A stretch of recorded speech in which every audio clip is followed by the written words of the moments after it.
Bonjour à tous, j'attends donc Alexandra pour le live prévu. On avait des soucis techniques sur son compte, et donc du coup nous voilà sur le mien.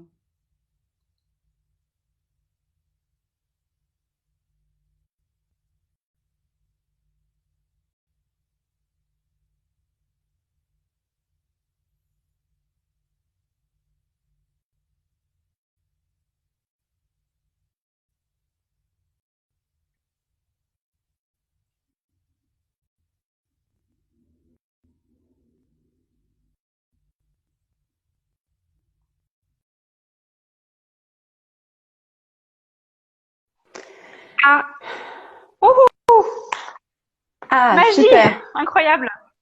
victoire, Moi non j'y plus, croyais j'étais en train plus. de me dire, bon, bah, laisse tomber, on va arrêter, on repousse. Mais en plus, je sais pas si ça vient d'Instagram, de mon compte, de ton compte. Mais on a réussi. Aucune idée. Bon, peu importe. En effet, moi ça m'éjectait Ouais, à bah c'est chaque pareil. fois. Mais bon, ça a fonctionné. Bon, merci à toutes celles qui ont patienté et qui ont pu transférer un petit peu. Mais bon, j'ai fait une petite intro sur mon compte, mais bon, tant pis, hein, c'est pas grave. Hein. Bon, bref, en tout cas, merci. Ouais, je l'ai Merci d'avoir vu. accepté, d'avoir persévéré également. Ah, il y a des petits applaudissements. On a eu du soutien. Ouais, merci. Merci à vous aussi d'avoir Ouais. été patient. Bon, du coup, on va commencer tout de suite parce qu'on a quand même déjà pas mal pris de temps pour ce côté technique. Bah, on est sur ton compte, mais on va quand même te laisser te présenter et puis je me présenterai aussi un petit peu comme ça rapidement pour mettre un peu de contexte et après on enchaînera sur le sujet si ça te va. Très bien. Donc, pour ceux et celles qui ne me connaissent pas, je suis Céline Douer. J'exerce en tant que naturopathe, coach et praticienne EFT. Moi, ce qui me tient à cœur, c'est vraiment cette notion de aider les femmes et les hommes d'ailleurs. Mais c'est vrai que j'aime beaucoup accompagner les femmes désireuses de reprendre leur pouvoir et leur liberté. Donc ça, c'est deux valeurs qui me sont chères. Et donc ça peut être par l'alimentation, par la naturopathie ou par du coaching ou de la libération émotionnelle avec l'EFT en très très rapide. Ça me parle beaucoup. Pour me présenter rapidement, bah, en fait, moi, je m'appelle pas Céline Douer, mais je m'appelle Alexandra Portail. Et par contre, sur voilà, les enjeux et la passion que tu peux effectivement peut-être partager. Je pense qu'on partage un peu une passion commune autour de la santé féminine et du bien-être féminin. Donc voilà, moi aussi, voilà, tout cet univers-là m'intéresse énormément. C'est pourquoi aussi je t'ai proposé de faire ce live ensemble spécifiquement sur le cycle féminin. Donc moi, j'accompagne en consultation en naturopathie et aussi en alimentation compulsive et émotionnelle. Comme tu le sais très bien, puisque on se connaît un petit peu maintenant, je suis en pleine réflexion sur certains programmes futurs à venir à ce sujet-là. Donc voilà, puis après j'ai également un podcast qui s'appelle Hygiène de vie et sur lequel un nouvel épisode sort tous les mercredis et on aborde, j'ai abordé beaucoup de sujets autour de la naturopathie, mais j'oriente beaucoup mon podcast maintenant sur cet univers-là et j'accueille plein de femmes aussi à partager leur expérience et leur histoire de vie et apparemment ça semble bien plaire et je pense que on aime bien écouter les histoires d'autres personnes, ça nous inspire, ça nous évoque certaines choses, ça nous fait réfléchir et donc voilà. Et moi, je prends beaucoup de plaisir à découvrir ces personnes-là, ces femmes. Donc voilà, un petit peu aussi de manière très grossière et schématique mon univers. Euh, du Super. coup, est-ce que juste, parce que des fois, ça peut fonctionner, comme je le disais tout à l'heure sur mon compte, des fois, quand on passe à deux, il peut y avoir des soucis techniques. Est-ce que vous pourriez nous dire en régie, comme j'aime bien le dire, si le son et l'image ne sont pas en tout cas en décalé? C'est très désagréable ça. En général, quand le son et l'image c'est décalé. Donc, si quelqu'un pourrait nous dire si ça fonctionne bien avant qu'on commence à partir dans un long discours. Bon, Ouais, moi de mon côté, c'était un petit peu ouais, en bah décalé, un petit peu toi aussi. légèrement. Bon, Ah, Françoise qui me dit c'est parfait. Bon, ça va dépendre, je pense, des productions de ouais, chacun et de super. chacune. Ok. Bon, bah écoute, Céline, on va rentrer, je pense, un peu dans le vif du sujet pour commencer. On va parler tout d'abord, je pense, du cycle menstruel. Je pense que c'est plus simple de manière physiologique, on va dire le cycle entre guillemets normal de la femme. Est-ce que tu souhaites, je sais pas, commencer par un peu nous expliquer ce que le cycle, les différentes hormones qui rentrent en jeu et les 4 phases aussi du cycle féminin? Et comment tu Avec l'abordes plaisir. aussi auprès de tes propres clientes aussi, peut-être. Allez, ça marche. Donc du coup, le cycle menstruel, donc le cycle, donc nous sommes des femmes, donc nous avons donc une nature cyclique, et le cycle menstruel, il va donc du premier jour des règles au premier jour des règles suivantes. Chez certaines femmes, il peut durer 25, chez d'autres 35, voire plus, voire moins. Le cycle menstruel physiologique, moi j'ai envie de dire qu'il tourne autour de une trentaine de jours. Et qu'est-ce qui va nous dire si c'est physiologique ou pas? Bah, pour moi, c'est nous. C'est-à-dire, est-ce que, en effet, mon cycle, je le trouve harmonieux, mais selon moi, mes critères à moi de est-ce que j'ai pas de douleur, etc. Voilà. Quelles sont les 2 grandes phases du cycle? On va rentrer dans les 2 grandes phases du cycle, et après on pourra en effet décortiquer un peu plus encore en 4 grandes phases. Et les 2 grandes phases du cycle, c'est déjà la phase du premier jour des règles à la phase d'ovulation. On va être sous l'influence d'une hormone qui s'appelle les œstrogènes. Puis ensuite, du 14e jour ou 14e ou plus ou moins d'ailleurs, ou en tout cas ce jour supposé d'ovulation, jusqu'au cycle suivant. Du coup, on va être sur la 2e phase du cycle qui va être une phase influencée par l'hormone progestérone. La phase œstrogénique, cette hormone œstrogène, c'est, moi je la définis comme l'hormone de la femelle et l'hormone progestérone plutôt comme l'hormone maternelle. Donc les œstrogènes, qui sont donc l'hormone femelle, va nous permettre d'être fécondables. C'est une hormone qui, sous son influence, on va être plutôt tourné vers l'extérieur, vers le monde extérieur. On va avoir envie d'aller voir les autres, de créer tout un tas de projets, etc. Donc ça, c'est déjà pour notre humeur. Et puis au niveau de notre peau, on va avoir une plus jolie peau, peut-être même sous les pics œstrogéniques forts, des jolis cheveux qui regressent moins vite, qui sont moins secs, qui sont brillants, etc. Pour la partie visible. Et puis pour la partie moins visible, qu'est-ce qui va se passer à l'intérieur de nous? On va avoir notre endomètre, donc la paroi de l'utérus, qui pendant cette phase œstrogénique va se gorger de sang. Ce sang qui va permettre de faire une sorte de cocon, de nid douillet, pour que l'ovule fécondé lors de l'ovulation, tac, fécondation de l'ovule, puisse donc l'ovule fécondé, ce début d'embryon, se loger sur cette paroi et sous l'effet de la progestérone, du coup, se développer.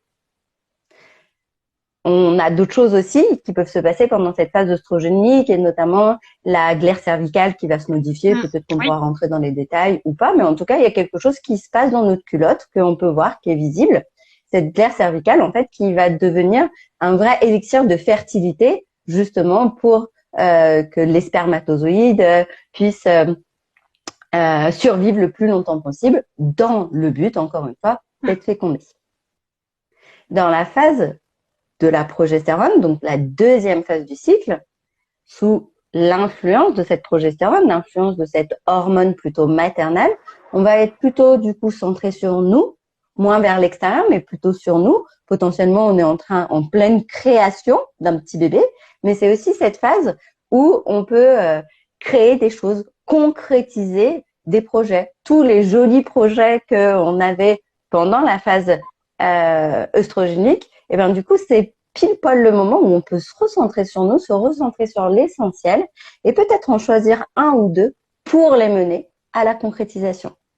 Et biologiquement, je rappelle que, comme je disais, que sous l'influence de cette progestérone, eh ben, l'embryon fécondé va pouvoir se développer. Puis, fin de cycle, le corps comprend qu'il a été leurré, que finalement on n'est pas du tout enceinte, et qu'est-ce qu'il fait? Il recommence du début. Et là, ça va être l'arrivée des règles avec, du coup, on va enlever toute cette paroi utérine. Alors, on n'enlève pas la paroi. Genre 2 mètres. Je redis. On enlève. Voilà, exactement. Donc, du coup, tout cet excès en endomètre, cet afflux de sang qui était important parce que riche en micronutriments pour justement nourrir potentiellement un embryon, tout ce qui va être en excès va donc, du coup, être expulsé. Et c'est l'arrivée, donc, des règles. Ce nid douillet, en fait, qui ne sert pas, Accompagné. qui va être expulsé vers l'extérieur. Ouais. Exactement. Pour le mois suivant, refaire un nouveau nid douillet, etc., etc. Et ça, inlassablement jusqu'à la périménopause. Donc, de l'adolescence à la périménopause. Pendant plusieurs dizaines d'années, on a justement ce cycle-là, effectivement, qui se met en place. Alors, c'est vrai que tu as fait vraiment deux grandes phases, comme tu l'as mentionné au début. Et la première phase, en fait, on pourrait se dire, c'est notamment tout l'aspect un peu physique, la belle peau, les beaux cheveux, en fait, sont là aussi pour attirer le mâle, en fait. Si on se reconnecte à notre nature animale, parce que bon, on est un être humain, mais on est aussi avant tout un animal. On est là pour, en fait, on se métamorphose un peu pour attirer le mâle et donc faciliter la reproduction derrière. Donc, je pense que c'est intéressant. Exactement. On a une jolie crinière. Je pense que c'est intéressant d'observer finalement les animaux parce que on fonctionne comme ça, sauf qu'après, selon les animaux, ce cycle dure plus ou moins longtemps. Nous, c'est vrai que c'est tous les mois que ça revient. Chez d'autres animaux, c'est différent. Mais je trouve ça assez intéressant de se reconnecter sur la nature animale, en fait. Tu parlais de glaire, justement, de glaire cervicale et tout ce qu'on peut observer chez la femme. C'est là où c'est intéressant, je pense, quand on commence en tout cas à s'intéresser au cycle féminin et quand on a cette envie de se reconnecter à sa santé féminine. Je pense que c'est important de se reconnecter aussi à ces signaux aussi bien émotionnels que corporels qui nous indiquent dans quelle phase on est en train de traverser justement durant notre cycle. Et parmi ces critères-là, il y en a notamment aussi un qui est assez visible, finalement facilement visible, c'est cette fameuse glaire cervicale qui sert au final à véhiculer le spermatozoïde, enfin les spermatozoïdes, et à allonger aussi leur longévité dans le vagin pour qu'ils puissent avoir le temps de féconder un ovule. Et donc, c'est là où on pourra rentrer tout à l'heure, parce que je sais que j'ai une petite question sur les périodes de fertilité et les périodes d'infertilité, quand on commence aussi à potentiellement ne plus prendre de contraceptifs hormonaux et de s'intéresser justement plutôt à des contraceptions naturelles et l'observation de son cycle. Donc, c'est là où on va devoir aussi savoir quand est-ce qu'on est en zone d'infertilité et quand est-ce qu'on est en zone de fertilité. Mais en zone d'infertilité, quand on a justement pas vraiment cette glaire-là, le spermatozoïde ne dure que quelques secondes à quelques minutes et ne peut pas vivre plus, car le vagin est beaucoup trop acide pour qu'il puisse survivre. Et c'est grâce à cette glaire, et en fait on a même plusieurs types de glaire, mais en tout cas c'est ce développement de glaire qu'on va pouvoir basifier aussi le vagin et faire en sorte que les spermatozoïdes ne vivent pas uniquement quelques secondes à quelques minutes, mais jusqu'à 5 jours. Donc, ils ont vraiment le temps d'aller trouver leur petite voiture et de rentrer dedans pour ensuite se développer et faire en sorte qu'on aboutisse à un embryon. Après, il véhicule, comme ça, il se met pour atteindre son petit parking dans l'utérus, dans l'endomètre. Donc, ouais, c'est pas mal d'avoir des petites images comme ça permet je pense, de comprendre un petit peu aussi comment ça fonctionne.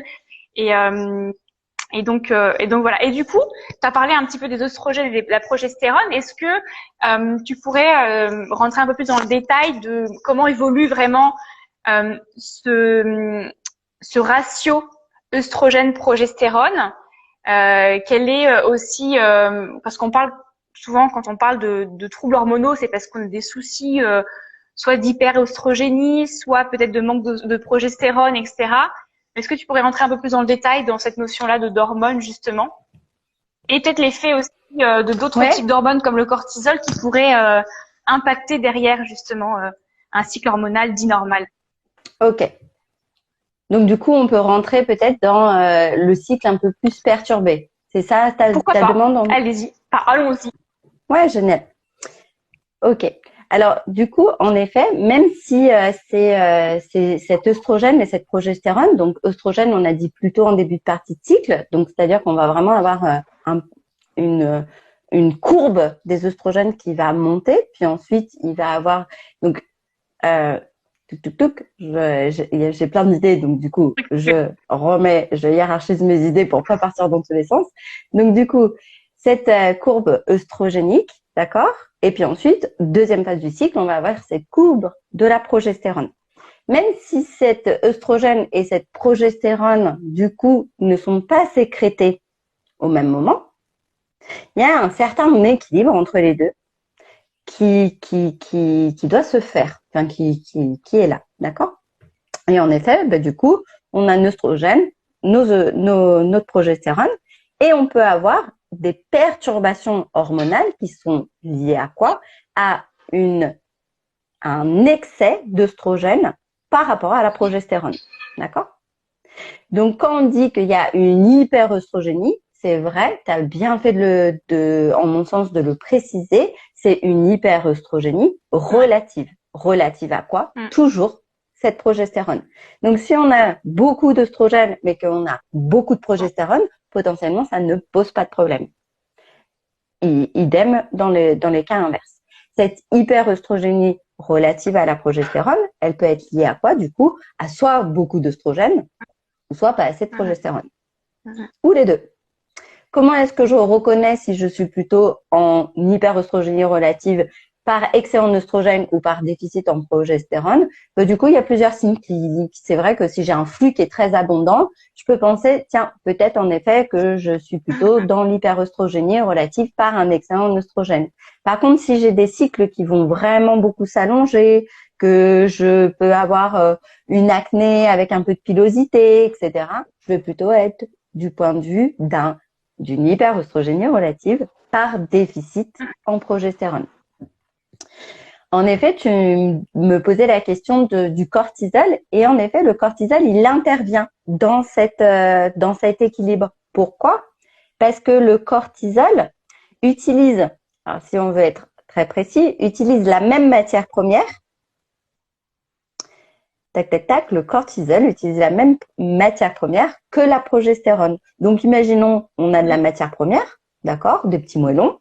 Ces petits moellons, ils vont servir soit à petits moellons, parce que je partais dans la construction d'un mur, ou autres petits Lego, on peut appeler ça. Soit ces petits Lego, ils vont nous servir à faire de la progestérone, ou soit du cortisol. Et si on est en période où on a besoin de faire beaucoup de cortisol, le cortisol, je le rappelle, c'est l'hormone dit communément du stress, d'accord?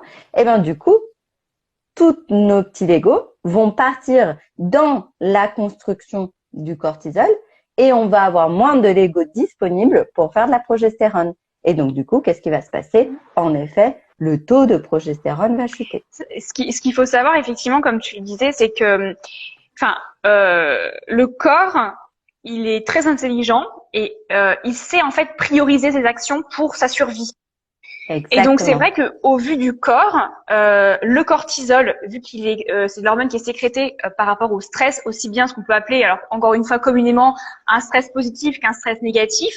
Mais à la base, le stress, il est fait pour quoi? Il est fait pour nous mettre en action, pour fuir un danger, pour notre survie humaine justement, la survie de l'espèce. Et donc ça, au vu et aux yeux du corps, c'est prioritaire avant tout. On est là, on doit survivre. Donc c'est vrai que vis-à-vis de la progestérone, s'il y a besoin de se mettre en mode survie parce que on est en excès de stress, soit un stress physiologique, soit parce qu'un stress mental, beaucoup de projets ou des périodes de vie qui sont très stressantes, etc., eh bien le corps va privilégier justement la sécrétion de cortisol au profit de la sécrétion de progestérone. Et c'est comme ça que le déséquilibre peut se créer en fait. Et donc ça, on le décide pas. Enfin, on décide. On peut agir sur notre stress, on va dire. Par contre, on ne peut pas dire à notre corps, ah ben non, tu te focalises sur la progestérone et tu stoppes le cortisol. Ça, on peut pas. On peut juste faire en sorte de limiter au maximum ces effets stressants chroniques, ce stress chronique, de manière à ce que le corps comprenne, ah ok, je n'ai pas besoin de me mettre en mode survie, donc je laisse la nature cyclique reprendre son droit chemin naturellement. Donc voilà. Je sais pas si tu es d'accord avec ce que je viens de dire, mais Ouais, j'aime beaucoup oui, tout à fait, à 100%. Et j'aime beaucoup quand tu rappelles aussi le fait qu'en effet, un stress, il peut être nous perçu comme positif, mais en fait, quelque chose qui, entre guillemets, augmente notre besoin de nous adapter, puisque c'est ça, hein, le cortisol, c'est l'hormone, on dit du stress, mais en fait, si on veut être tout à fait exact, c'est l'hormone de l'adaptation ou de la survie. D'accord? Et donc, du coup, il faut que je m'adapte. Alors, par exemple, j'emménage dans la maison de mes rêves, etc. C'est absolument génial. Donc, en effet, moi, ça me met en joie. Mais c'est vrai que je vais sécréter beaucoup de cortisol, le temps de me réhabituer, etc. Le cortisol, il peut être sécrété, donc du coup, quand on a des événements stressants, de manière positive ou négative, quand on a une charge mentale importante, quand on s'adapte ou quand on se suradapte à notre environnement. Donc, j'aime bien rappeler que la suradaptation, c'est quand on n'ose pas dire non. Voilà, j'aime bien rappeler aussi que quand on dit non à l'autre, c'est pour se dire oui à soi. Et donc, du coup, que quand on n'ose pas, du coup, dire non, en effet, du coup, je suis en train de me suradapter. Et donc, du coup, je suis en train de sécréter du cortisol. Tout ce qui est environnement avec une forte imprévisibilité, tout ce qui est notre besoin de contrôle aussi, tout ça, c'est des choses qui vont augmenter notre taux de cortisol. On parlait, alors je pense que c'est aussi important de rappeler, comme tu l'as dit très bien, que c'est quelque chose de relatif en fait. C'est l'équilibre hormonal, il est relatif à. Et des fois, il y a beaucoup de femmes qui font des bilans sanguins, des bilans hormonaux, et en fait, qui vont essayer de regarder en fait le taux d'œstrogène et le taux de progestérone par rapport à un seuil dit normal identifié par les laboratoires. Sauf que derrière, en fait, ce n'est pas des valeurs absolues qui sont vraiment importantes de connaître, mais c'est de savoir est-ce que cette différence entre le taux d'œstrogène et le taux de progestérone est dit, lui, par contre, normal. Donc, c'est vraiment ces taux relatifs qui sont importants de prendre en considération. Et dans ce cas, si on ne sait pas le faire, il faut vraiment s'adresser aux professionnels de la santé, les gynécologues ou d'autres types de professionnels qui connaissent bien le cycle, pour qu'ils puissent nous dire, oui, t'as beau être peut-être t'as beau avoir un taux d'œstrogène important, mais ce n'est pas grave, ton taux de progestérone a également suivi et donc tu es en équilibre tout de même. Voilà, ça je pense que c'est important comme tu l'as dit, de rappeler que c'est un état relatif qu'il faut analyser et non pas un état absolu. Exactement. Et puis, j'ai envie de dire aussi que même si nos taux nous montraient quelque chose, j'aime bien aussi ramener la personne dans son ressenti.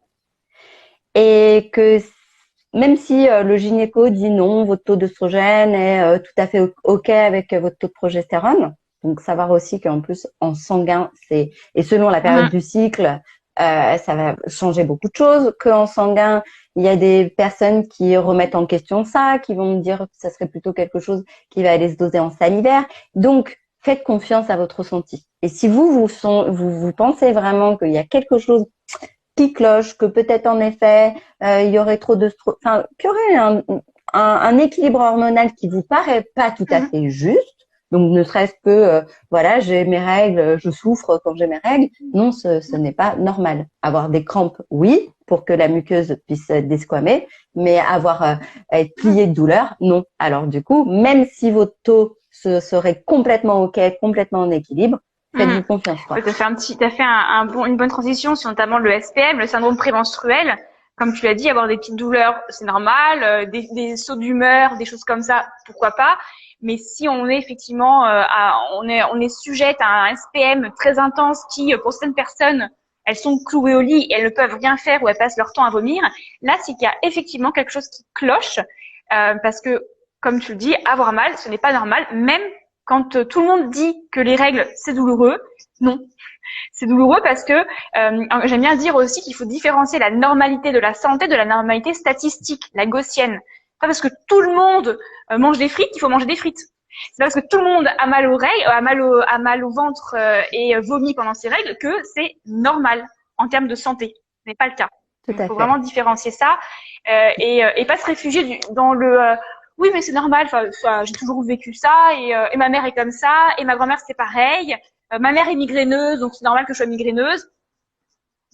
Il y a peut-être parfois des terrains, mais c'est pas une fatalité, quoi. Et c'est là où je pense qu'il faut aussi reprendre un peu sa responsabilité en main et essayer de creuser et de se dire, bon, est-ce que j'ai vraiment envie de vivre tous mes cycles de cette manière-là? Est-ce que j'ai envie de me clouer, à me plier en deux tous les mois, ou est-ce que je fais quelque chose pour essayer de comprendre ce qui se passe vraiment? En attendant patiemment la ménopause. Ouais. J'avais une petite question parce qu'on parle beaucoup d'hyperœstrogénie. Est-ce que, à ta connaissance, ça existe l'hypoœstrogénie? Eh ben, c'est une très bonne question. On me l'a posée il y a pas longtemps. Non, pas à ma connaissance, mais je connais pas ça. Bon, moi, c'est pareil, je ne connais pas. Non, je ne connais pas non plus, mais je me dis on parle d'hyperthyroïdie comme d'hypothyroïdie. L'hypoœstrogénie serait un état aussi anormal. Donc, en soi, ça peut exister, mais c'est vrai qu'on est dans un contexte aussi environnemental qui favorise aussi l'hyperœstrogénie. En tout cas, le déséquilibre en faveur d'un excès d'œstrogène plutôt que l'inverse. Donc, je pense que c'est aussi pour ça. Ou alors, on pourrait peut-être parler d'hyperprogestéronémie, mais pareil, je ne connais pas.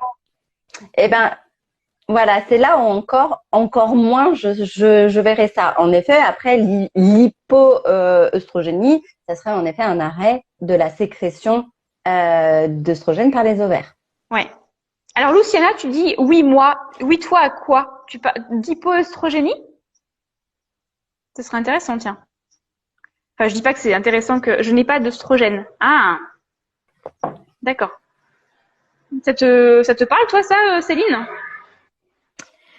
Alors, oui. Maintenant, du coup, oui, donc soit s'il y a les ovaires qui arrêtent de sécréter, ou alors aussi, donc les œstrogènes, tu pourras nous dire, Luciana, quel est ton cas, et peut-être que ton cas rentrera pas dans les cas que je vais citer. Donc les œstrogènes, ils sont fabriqués par les ovaires, mais aussi par les cellules graisseuses. Donc chez certaines personnes, en effet, qui ont peu de cellules graisseuses, je vois des hypoœstrogénies. Donc, par exemple, alors je ne dis pas que Luciana c'est ton cas, hein, mais typiquement des personnes qui peuvent souffrir de troubles du comportement alimentaire et qui sont en carence nutritive et notamment peut-être en déficit en masse graisseuse, ça peut être aussi, c'est ce qui peut expliquer aussi l'absence de règles chez notamment beaucoup d'anorexiques aussi. Tout à fait. Et chez les femmes aussi qui sont des sportifs de haut niveau, puisqu'il y a beaucoup moins de masse graisseuse par rapport aux muscles. Ok. Effectivement, maintenant que tu le dis, je fais tout à fait le rapport. Et du coup, Luciana, après, c'était pas forcément c'était très intime, hein, donc on ne t'oblige en aucun cas, mais peut-être, voilà, est-ce que tu es quelqu'un qui a très peu de masse graisseuse, voilà, à voir ce qui se passe, ou c'est peut-être encore dû à autre chose, mais merci en tout cas d'avoir partagé ton expérience. Alors, je ne connais pas vraiment la raison. Merci. Le médecin ne m'a pas vraiment expliqué. C'est là, alors par contre, c'est là où je trouve que c'est dommage, c'est qu'on est face à, alors je mets pas le doigt sur qui que ce soit, mais on est face, et en fait, je le vis moi chez les personnes que j'accompagne sur l'arrêt des contraceptions hormonales. Je fais face beaucoup à des femmes qui, en fait, viennent me voir parce qu'elles ne savent tout simplement pas comment ça fonctionne en fait. Et c'est là où je trouve que c'est dangereux, c'est que quand on commence à prescrire des contraceptions, contraceptifs hormonaux, sans expliquer ni à quoi ça sert, ni comment ça fonctionne, et ni même comment mon cycle naturel fonctionne en fait. Donc le médecin, alors peut-être qu'il a pas forcément de trouver effectivement la raison, mais par contre de là à pas du tout expliquer quoi que ce soit, ni même le rôle de chacune des hormones. Voilà, bon après, encore une fois, je ne connais pas le médecin, mais je trouve que c'est important par contre, dans la notion de prendre sa santé en main et devenir responsable, c'est aussi potentiellement d'aller à la rencontre de personnes, que ce soit des thérapeutes ou des médecins, des gynécologues, etc., qui vont pouvoir nous expliquer avant de nous prescrire des choses. Et là, je pense que c'est la responsabilité de chacune d'entre nous de faire ce choix-là, en fait, et ne pas avoir peur. Et de regarder nos super lives. Exactement. Mais encore une fois, nous, on est là pour expliquer ce que l'on a aussi à partager, mais ne prenez pas non plus pour argent comptant tout ce que l'on dit. J'aime bien le dire, il faut rester critique et après, faut faire sa propre opinion, aller aussi confronter un peu les idées de chacun, et puis et pour comprendre en fait, pour comprendre. Enfin voilà, c'est mon petit aparté sur ça. Alors, est-ce que vous avez des questions en attendant par rapport à des situations que vous avez connues, vous connaissez? N'hésitez pas à nous les partager. J'avais des petites questions, moi, au sujet. Alors oui, j'ai une question notamment sur la zone, donc les périodes d'infertilité. Alors oui, bien entendu. Alors moi aussi, mes idées, il faut qu'elles se remettent en place. Mais depuis tout à l'heure, on parle bien d'un cycle naturel qui n'est pas sous l'influence d'hormones de synthèse. Parce que si c'est le cas, on n'est plus sous un cycle. En fait, c'est très compliqué de voir cette variation hormonale, puisque quand on prend un contraceptif hormonal, notre cycle en fait naturel, voilà. Un électroencéphalogramme plat, c'est-à-dire qu'il est, il n'est pas mort, hein, bien sûr, il est comme un volcan endormi. Donc là, depuis tout à l'heure, on parle bien d'un cycle, d'un volcan qui a ses phases de réveil et d'endormissement très cycliques. Je voulais juste vous partager parce que j'ai découvert ça il y a pas très longtemps et c'est donc une sage-femme spécialisée dans la santé féminine qui me l'a envoyé. C'est, alors je sais pas, parce que comme je suis en partage, enfin en écran opposé, parce que vous allez voir peut-être que vous allez la voir ouais, c'est à l'envers, ouais. Non? Ouais. Bon, mais bon, vous allez comprendre les couleurs quand même. C'est juste pour expliquer je sais pas si tu connais cette règle coulissante, Céline. Non. C'est une règle qui a été règle coulissante de la méthode de l'ovulation Billings, qui est une méthode d'observation de son cycle justement, et qui permet d'expliquer aux clientes que l'on peut avoir. Excusez-moi pour le son, je suis vraiment navrée. J'aime pas ça, mais on refera un live quand je serai en Bretagne, ce sera beaucoup plus calme. Peut-être que la connexion soit moins bonne, mais ce sera plus calme. Et donc du coup, ça explique très rapidement, je vais pas tout rentrer dans le détail, mais c'est pour un peu expliquer la notion de zone fertile et infertile. Donc en gros, là, comme tu le disais tout à l'heure, le cycle commence au premier jour des règles. Donc ce premier jour des règles qui est ici. Et donc, il peut durer entre 3 à 6 jours à peu près. Je sais pas ce que tu en penses, mais c'est à peu près la durée, voilà. C'est à peu près ça, ouais. Et ensuite, on rentre dans une zone, ce qu'on appelle un profil d'infertilité de base. Donc, c'est une zone infertile qui peut durer 10 jours ou potentiellement beaucoup plus ou beaucoup moins. Et c'est là aussi, c'est cette phase ici, cette deuxième phase après la phase menstruelle qui va faire que votre cycle est dit court ou long. Et pendant cette phase-là, donc le vert et le jaune, en fait, ça correspond juste en fonction des femmes à la texture en fait pas de la glaire, mais de vos sécrétions. Il y a des femmes qui vont être dans cette zone-là totalement sèches et des femmes qui vont être un peu humides.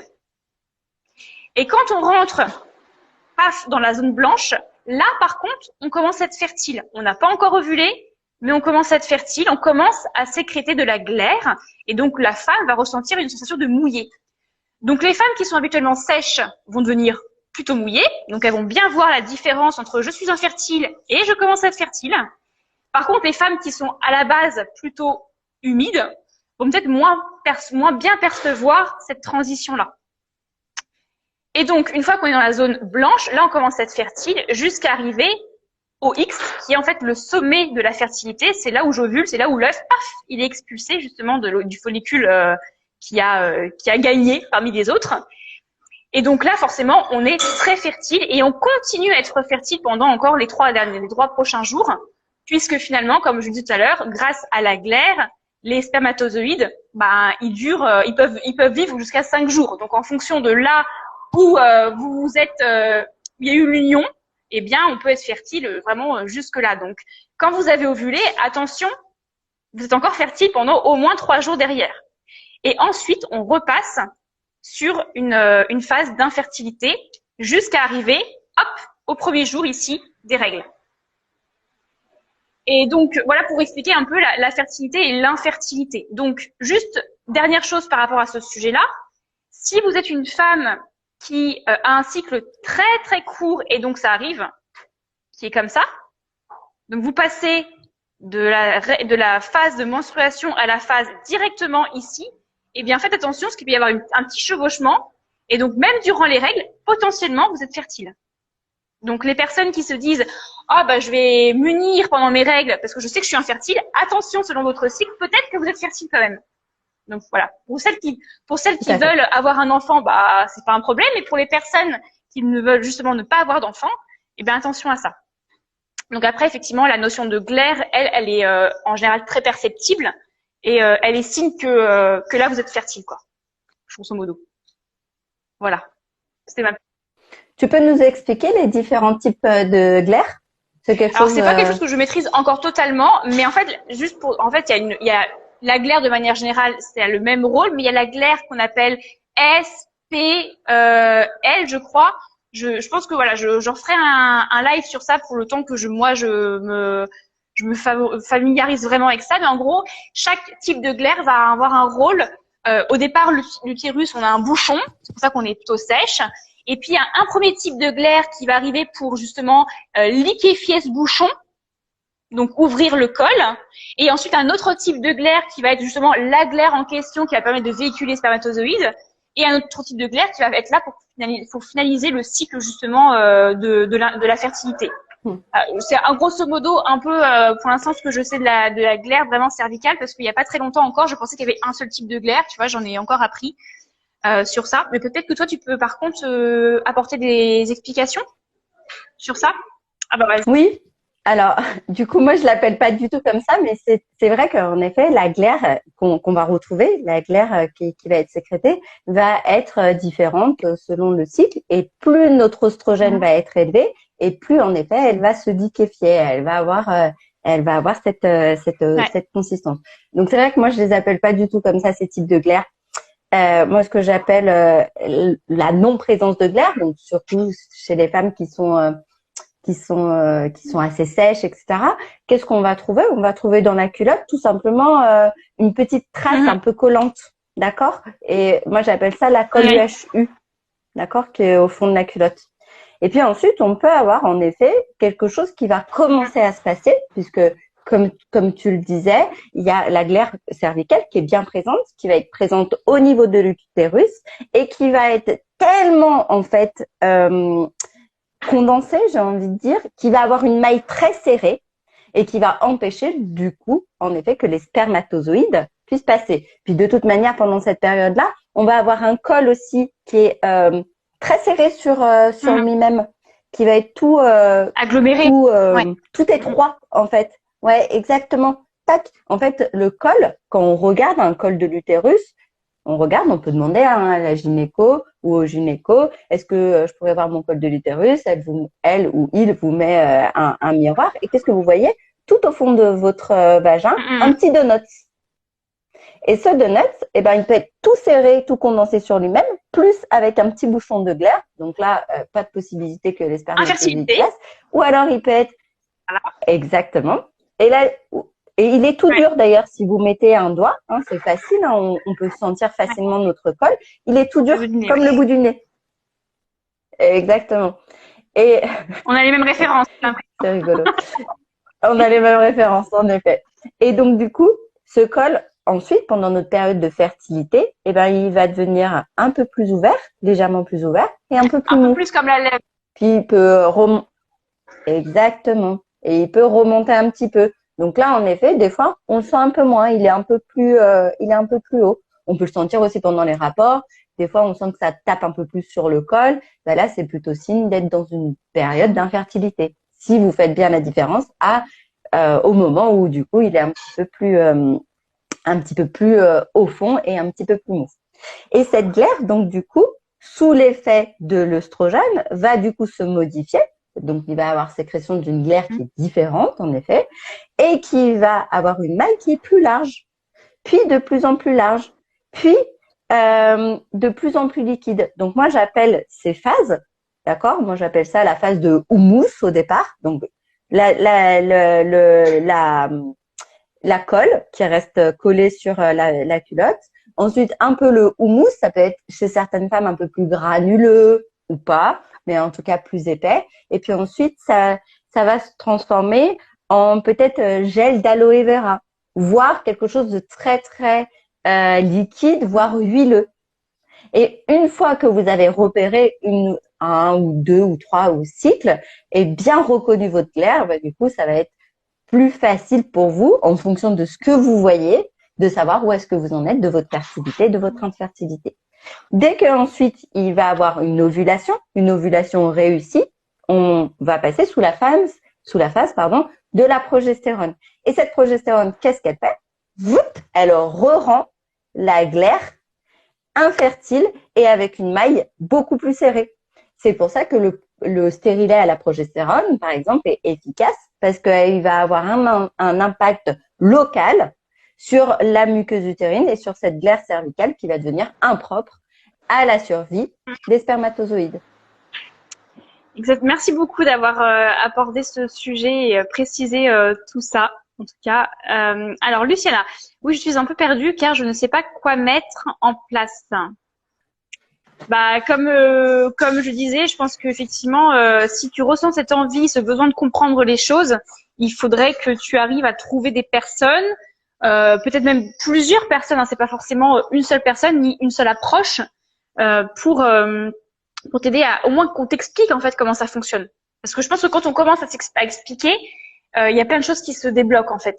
Notamment la première chose, je pense, qui est importante à dire, c'est quand on commence à comprendre ce cycle féminin et ce que ça engendre, on accepte aussi un peu mieux ces fluctuations, aussi bien émotionnelles que physiques aussi, parce qu'on peut parler des choses genre, par exemple, moi je sais que je suis beaucoup plus sujette à de la rétention d'eau et à de la cellulite à une phase typique spécifique de mon cycle. Et du coup aussi d'avoir conscience que mon corps il fluctue, ça me déculpabilise vraiment en fait. Et je trouve que ça décomplexifie aussi énormément. Donc apprendre à connaître comment on fonctionne, je trouve que c'est juste fondamental et c'est quelque chose qu'on devrait nous apprendre, mais à l'école en fait, tout simplement parce que c'est nous en fait. Enfin, j'ai envie de dire, avant d'apprendre comment fonctionne un ordinateur, il faudrait qu'on comprenne nous comment on fonctionne en fait. Enfin, voilà, moi je suis assez abasourdie sur le fait que même moi, hein, pour partager un peu mon expérience, je me suis intéressée à tout ça assez tardivement dans ma vie. Et bon, je vais pas dire que c'est dommage parce que j'ai pas envie de ressasser du passé et de vivre sur des regrets, mais je pense que voilà, c'est important d'en prendre conscience. Alors, Alice Cello 22. Alors, est-ce que tu viens de la Côte d'Armor? Ça m'intéresse. Hello, super intéressant. Merci beaucoup pour ce live. Je dois vous quitter. La possibilité de voir en replay. Ben écoute, c'est Céline qui décide puisqu'on n'est plus sur mon compte. Oui, bien sûr. Ok.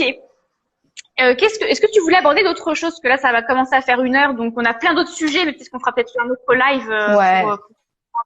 Tout à fait, avec plaisir. Donnez-nous peut-être les thèmes que vous voudriez qu'on aborde plus spécifiquement et avec plaisir pour faire un live plus spécifique sur un thème en particulier. Voilà, la seule chose que j'aimerais partager, c'est justement refinir sur cette notion de nature cyclique, penser à la saison, à la nature, au cycle de la nature avec les différentes saisons. On peut très bien faire justement ce parallèle entre les 4 saisons et nos phases menstruelles. Le cycle lunaire aussi, avec des outils comme par exemple le mandala lunaire pour essayer de suivre et observer notre cycle. Et après, il y a aussi le dernier truc que je pourrais vous partager, que j'ai découvert il y a pas très longtemps sur un site qui est très très bien fait, qui est Kiffe ton cycle. Je sais pas si tu dois connaître Céline peut-être, ouais. Et donc du coup, elle présente la personne alors j'ai plus son prénom en tête. Comme tu sais comment ça, Gaëlle, voilà, c'est Gaëlle, qui présente donc une bretonne aussi, qui présente le cycle de la femme comme la métaphore d'un parcours de surf en fait. Et donc il y a cette première phase où on commence à se mettre sur la planche et à ramer pour essayer de prendre la vague. Et là on a plein d'énergie et on fait tout pour prendre la vague. Ensuite, paf, on est sur la planche et là juste on profite à fond quoi du fait du flot de la vague. Donc là c'est la période de pleine énergie où on est en train en phase d'ovulation. Puis après on rentre dans le tube de la vague et là on commence un peu plus à s'intérioriser. Et après on sort du tube de la vague et puis on est complètement HS et on arrive au bord de la plage et donc là c'est la phase de menstruation. Donc je trouvais ça assez sympa. Alors là j'ai fait ça très rapide parce que c'est la fin du live, mais creuser aussi ça c'est intéressant aussi. Donc le site Kiffe ton cycle et la métaphore du surf. J'ai trouvé super intéressante. Alors, Alicello 22, l'hyperandrogénie, SOPK pour les prochaines fois si nous aborder. Oui, avec plaisir, effectivement. Je pense que c'est des sujets qui peuvent prendre tout un live. Donc, on le note et puis on se parle en privé, Céline, pour essayer de caler ça sur nos agendas pour faire un prochain live sur ça. Avec grand plaisir, en tout cas. Avec grand plaisir. Pour le petit teasing, donc en effet, quand on parlait de hypoprogestéronémie, et ben du coup, on est dans le cas de l'hyperandrogénie, du SOPK, etc. Mais en effet, on pourra développer. Mais déjà, si ça peut te mettre la puce à l'oreille, si ça peut te donner déjà des pistes, c'est lié à une hypoestrogénie, une on pourra faire un live exprès sur le cycle menstruel non physiologique, on va dire, enfin plutôt pathologique. Donc SOPK, endométriose éventuellement, aménorrhée secondaire, et aussi le SPM peut-être un peu plus profondément, et voir aussi comment on pourrait donner quelques petits conseils généraux, mais potentiellement des petits conseils pour vous aider. Bon, on note ça. Avec grand plaisir. Est-ce que tu as des choses à nous partager, des choses qui vont arriver ou avant qu'on se quitte, Céline? Eh ben, bonne question. Non. Là, j'ai mon cycle au cœur du féminin qui est en cours.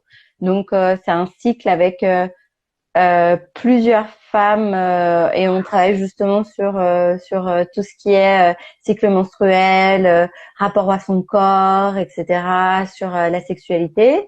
J'ai un autre programme qui est en cours, Libre et Puissante, où pareil, c'est aussi sur le cycle menstruel, mais plus avec beaucoup plus de coaching et de reprendre son pouvoir, etc. Mais tout ça, c'est des choses qui sont complètes pour l'instant, mais qui vont réouvrir à la rentrée. Donc pour l'instant, j'ai pas d'actu en suspens. Eh bien moi j'ai des accompagnements je lance des accompagnements beaucoup plus dans l'observation du cycle, notamment prendre le temps d'expliquer aux femmes qui souhaitent passer sur une contraception naturelle ou de l'observation, comprendre comment elle fonctionne, qu'elles aient ou non un cycle pathologique ou normal, on va dire, mais qu'elles comprennent un peu mieux. En m'aidant aussi des outils naturopathiques pour les aider dans leur hygiène de vie à potentiellement retrouver un cycle hormonal dit normal et agréable en tout cas. Et puis je suis en train de terminer un programme, un programme audio, comme j'ai mon podcast, je suis restée sur la vague du podcast, sur l'accompagnement à l'arrêt de la pilule. Donc pré, pendant et post arrêt de pilule. Comment faire pour l'arrêter dans de très bonnes circonstances et faire que notre corps justement se réveille tel qu'un volcan qui se réveille en douceur après des années de prise de pilules ou autre type de contraception hormonale. Et puis après, sur un plus long terme, peut-être d'ici fin d'année, j'aimerais bien lancer un programme d'accompagnement sur la santé féminine avec peut-être entre 8 et 10 femmes sur 3-4 mois et qu'on puisse traverser un chemin tout ensemble. Mais donc ça, c'est un peu plus sur un plus moyen long terme, on va dire. Voilà. Écoutez, merci beaucoup d'avoir participé au live de manière aussi interactive, d'avoir été patiente pour ce côté technique. Merci Céline d'avoir accepté de m'accueillir sur ton live du coup. C'est moi qui te propose et puis en fait je m'invite, je m'auto-invite sur ton live. Voilà. C'est très bien. En tout cas, c'était un grand plaisir de pouvoir échanger avec toi sur ce sujet et puis on se tient au courant pour un prochain live comme demandé. Génial, avec grand plaisir. Eh bien écoutez, bonne journée à toutes. Ouais. À bientôt. À bientôt. Bisous à toutes et observez-vous. Ciao, bisous. Super. Ciao.